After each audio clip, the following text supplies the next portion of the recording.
इस press conference में शामिल सभी तमाम विश्वविद्यालयों के हमारे प्रोफेसर्स होने के साथ साथ मेंबर ऑफ पार्लियामेंट भी हैं और उसी विश्वविद्यालय से जो लोग बने हैं वो सारे लोग इसमें साथ आए हैं।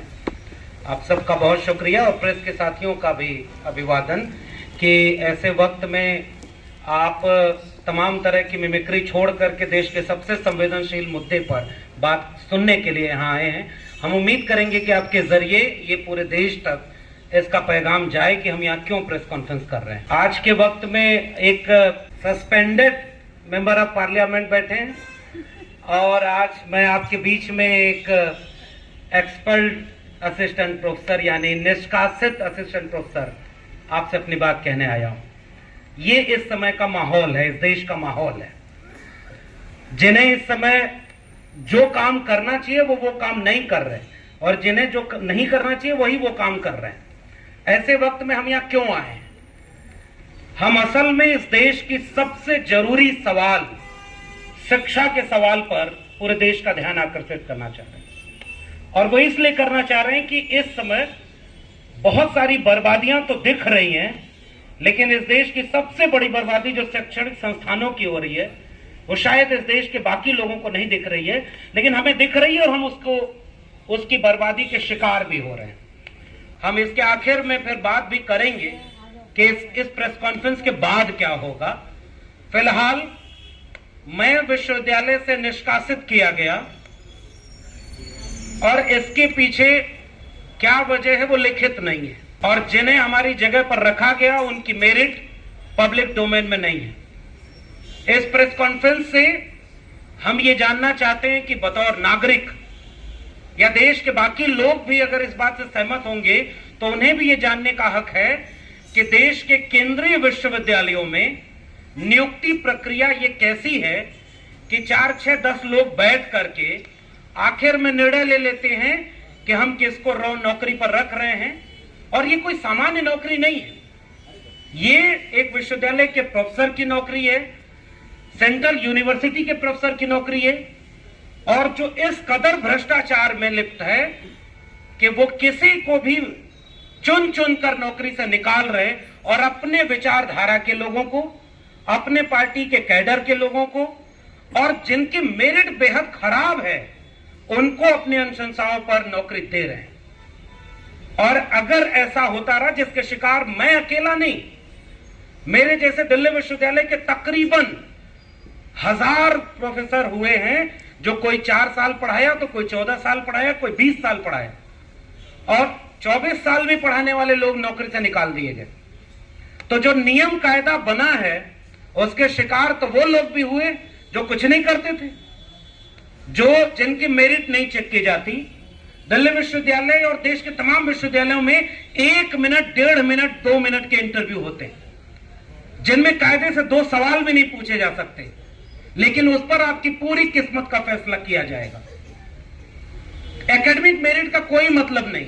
बिहार सरकार में असिस्टेंट प्रोफेसर की नियुक्ति होती है तो 100 नंबर में से 85 नंबर एकेडमिक होते हैं जो लास्ट मेरिट में जुड़ते हैं। 15 नंबर का इंटरव्यू होता है। इंटरव्यू बोर्ड के सामने इंटरव्यू देने कौन आया इसकी कोई पहचान सार्वजनिक नहीं होती है और हमारे यहाँ चुन के रखा जाता है कि आजकल सुन रहे हैं दिल्ली विश्वविद्यालय में पर्चियां चल रही हैं। अगर एक रंग की पर्ची है तो इसका मतलब ये कि दूसरे रास्ते आए हैं, दूसरे रंग की पर्ची है तो दूसरे रास्ते आए। इसलिए हमने जो प्रेस विज्ञप्ति में मांग बनाई है, पहली ही बात है कि देश के विश्वविद्यालयों पर एक सरकारी विचारधारा का हमला हो रहा है और जो लोग उस विचारधारा से असहमत हैं उनको विश्वविद्यालयों से बेदखल किया जा रहा है। एक तरफ वो प्रोसेस फॉलो कर रहे हैं तो हमारे जैसे हजारों लोगों को बेदखल कर रहे हैं और दूसरी तरफ जब वो अनैतिक होते हैं तो हमारी साथी डॉक्टर रितु की तरह झूठे आरोप लगाकर, गलत तरह के दस्तावेज लगाकर उन्हें बेदखल कर देते हैं। विश्वविद्यालय आज के तारीख में यहां पहुंचे हैं, अमृत काल चल रहा है और विश्वविद्यालयों का ये हाल है। हम दूसरी मांग अपने प्रेस कॉन्फ्रेंस में, इस प्रेस विज्ञप्ति में रखना चाह रहे हैं कि जो नियुक्ति प्रक्रिया है बेहद घटिया है, भ्रष्टाचारी है और भेदभावकारी है। इसलिए हम इस तरह की तमाम चीजों के ऊपर गहरे सवाल खड़ा करना चाहते हैं।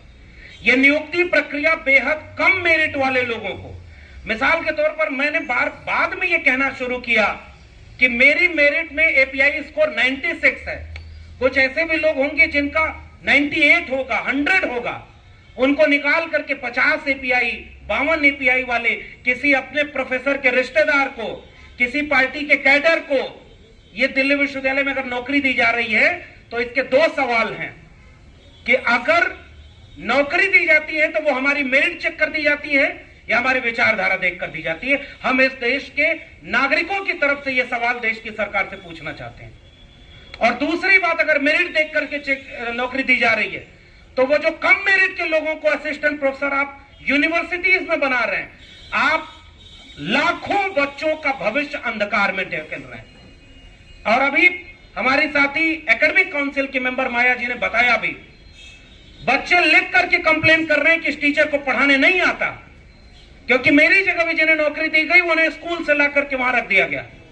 तो वो किसके लिए विश्वविद्यालय बर्बाद किए जा रहे हैं? जो बच्चे वहां पढ़ रहे हैं। और उसके बाद हमने ये सवाल उठाया कि तमाम तरह के भेदभाव किए जा रहे हैं, पाठ्यक्रम बदले जा रहे हैं। न्यू एजुकेशन पॉलिसी कहती है कि 40% सिलेबस ऑनलाइन मोड में चला जाएगा। उसके बाद वो कह रहे हैं कि स्वयं ऐप के बाद हेफा बनेगा, लोन लेकर के आप पढ़ाई करेंगे। अगर आपकी जेब में पैसा है तो पढ़ाई कर सकते हैं। बाजार में बिकने वाले सिलेबस बनाए जा रहे हैं, एक विचारधारा के आधार पर वो सारी चीजें की जा रही है। इसलिए हम इस मांग को उठाना चाहते हैं। 90 के बाद ये आखिरी बात कहूंगा, चूंकि बाकी बहुत सारे लोग मेंबर ऑफ पार्लियामेंट हमारे बीच में हैं, विश्वविद्यालयों से जुड़े हुए लोग हैं। बहुत ज्यादा बातें न कर करके आखिरी बात, पूरे देश में शिक्षा व्यवस्था चौपट हो रही है। और अगर हम शिक्षा व्यवस्था के लाभ लेने वाले लोग आज उचित समय पर देश के सामने प्रेस कॉन्फ्रेंस करके ये नहीं बताए कि आपके विश्वविद्यालय में एक प्रोफेसर, उसको जाति के नाम पर प्रताड़ित किया जा रहा है, उसको मेरिट के नाम पर उसको बाहर किया जा रहा है, भ्रष्टाचार से शिकार लोगों को वहां पर नौकरी दी जा रही है, तमाम तरह के कम मेरिट वाले लोगों को प्रोफेसर बनाया जा रहा है। और ये पूरा का पूरा विश्वविद्यालय जिसमें 90 के बाद पहली बार तो देश के वंचित शोषित बच्चे विश्वविद्यालय की दहलीज तक पहुंचे, पहली बार वो व्यवस्थित तौर पर प्रोफेसर बनने वाले हैं। तो झंडेवालान से जो मेरिट आ रही है वो इस विश्वविद्यालय को कहां छोड़ेगी। और हम ये आरोप लगाना चाहते हैं इस प्रेस कॉन्फ्रेंस के जरिए कि क्यों न इंटरव्यू बोर्ड में जो लोग बैठ रहे हैं उनके फोन कॉल की रिकॉर्डिंग चेक की जाए। पहले इंटरव्यू बोर्ड के पहले उसके पास किसका फोन आता है, इंटरव्यू जब ले रहे होते हैं तब किसका फोन आता है, इंटरव्यू के बाद उनके पास किसका फोन आता है, कौन तय करता है जो 4 लोग किसी और की वजह से विश्वविद्यालय में प्रोफेसर बन गए, कुलपति बन गए, प्रिंसिपल बन गए।